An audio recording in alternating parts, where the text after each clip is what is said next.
them the way you know the lyrics. I'm not going to attempt to sing it. The choir did a beautiful job as it is, and far be it from you to diminish their unbelievable performance. The MC, that beautiful performance, and I hope we'll have time for a little bit more. The singing of that song, ladies and gentlemen, spoke to something, an eternal truth.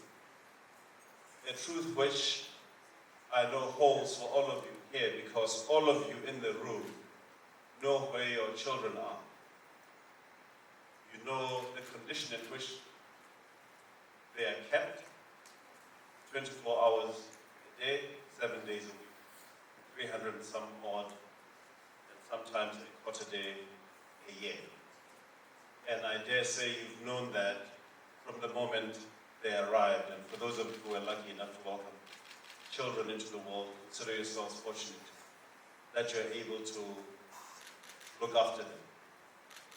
It is appropriate, and I'm thankful that you opened by welcoming us here on behalf of the private sector, because it is fitting that as the private sector does more and more in society, we take greater responsibility for what happens and don't only consider it to be government's responsibility. So now we embrace the invitation to be partners, and we shall continue to work to be trustworthy partners. In saying this, I'm going to share with you what, as Vodacom Lesotho, we have gotten up to. Surprise, surprise, it's in partnership with UNICEF. And this is the one area where annually I'm happy to have our Group CEO, Mr. Shamil Yusuf, give us targets well ahead of what might seem comfortable. Because if we're doing right in society, we know that we're going to be sustainable. We cannot, as businesses, succeed in failing societies. And failing societies are measured by the extent to which they fail their children, the extent to which they abuse and hurt women, and ignore and fail to look after the indigent, be they rendered such by disability at birth or by accidents or whatever can happen to any one of us. So it behoves us all to ensure that we build caring societies, starting with but not limited to looking after children. The context of my submission today on what we're doing in Lesotho is that we signed a bilateral MOU with UNICEF in 2022. We're already busy with other initiatives, but this partnership has been especially impactful. Our focus areas are education, digital inclusion, gender equality, and child protection. The partnership aligns with the SDGs, that they already referenced SDG 17, if my memory serves me correct, and indeed Lesotho's national priority. The anchor initiative there is Code Like a Girl, with which we've trained more than 3,000 girls in coding. And it is my hope that we're going to develop over time programs that are going to take them from that foundational coding intervention to becoming participants in the value chain of the sector that I work in. We talk of an inclusive future at Vodacom, and we say that that future is digital. It cannot be that that future is inclusive if we exclude the girl child from participating in that important value chain. I'm happy to see that. Thank you. I'm happy to see, Mayor, that you're not only the co-chairperson, but you're also a participant in the sector. It is important, ladies and gentlemen, that we hold ourselves to account on how we look after our children. But there's a subsection of those children who we forget, the blind. I'm happy to report that together with and in partnership with UNICEF, we have funded the Resource Center for the Blind in Lesotho to the tune of some 300,000 maluti, and are going to continue to put more money into that initiative. We've done this with UNICEF, providing the assistive devices. As we hold ourselves to task for how we include and support children, we would do well also to focus on children with disabilities, because they're especially vulnerable and are often neglected by our society. We have also, together with UNICEF, and recently hosted Mr. Roger Federer, taken advantage of a $2.5 million, I know the dollar is a bit of a challenge in our lexicon nowadays, but a $2.5 million co-investment grant to improve education and access to quality education for children. We did this with UNICEF, and I'm happy to say that in Lesotho we're able to raise a further 2.5 million, which means we have that much more by way of resources, i.e. in excess of $5 million going towards looking after children.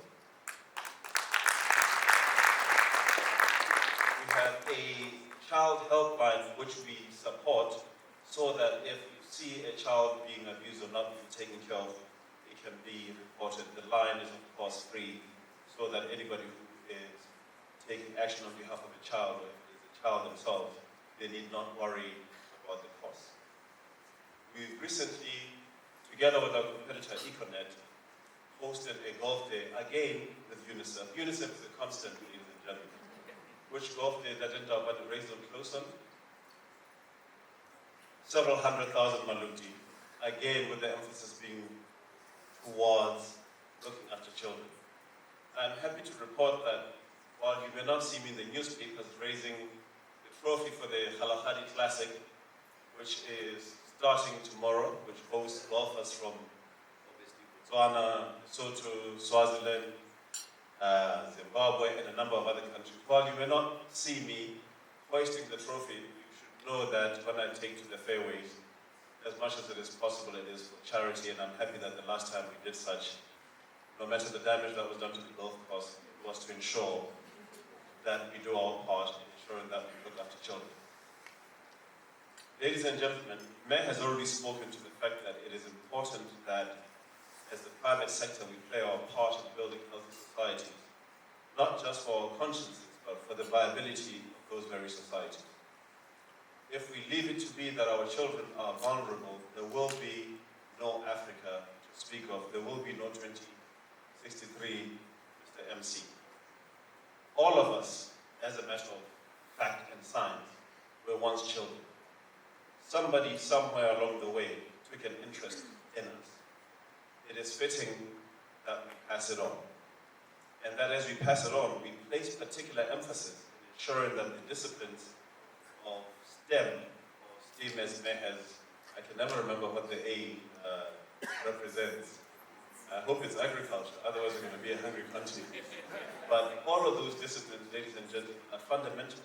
They're expensive disciplines to participate in. Engineering, mathematics, all of those things.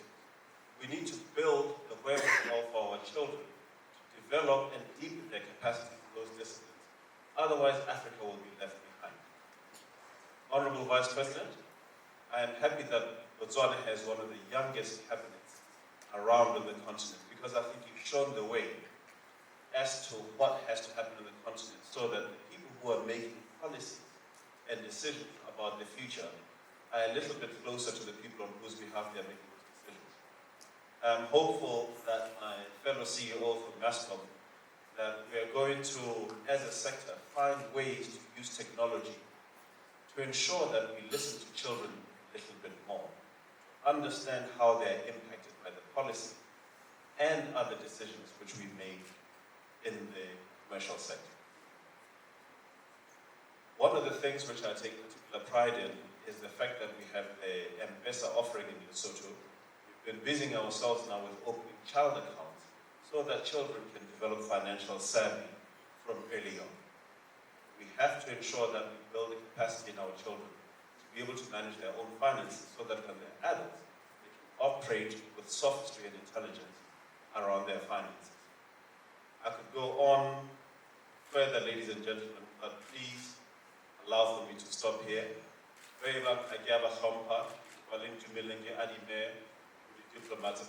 Let it be that all protocol was observed.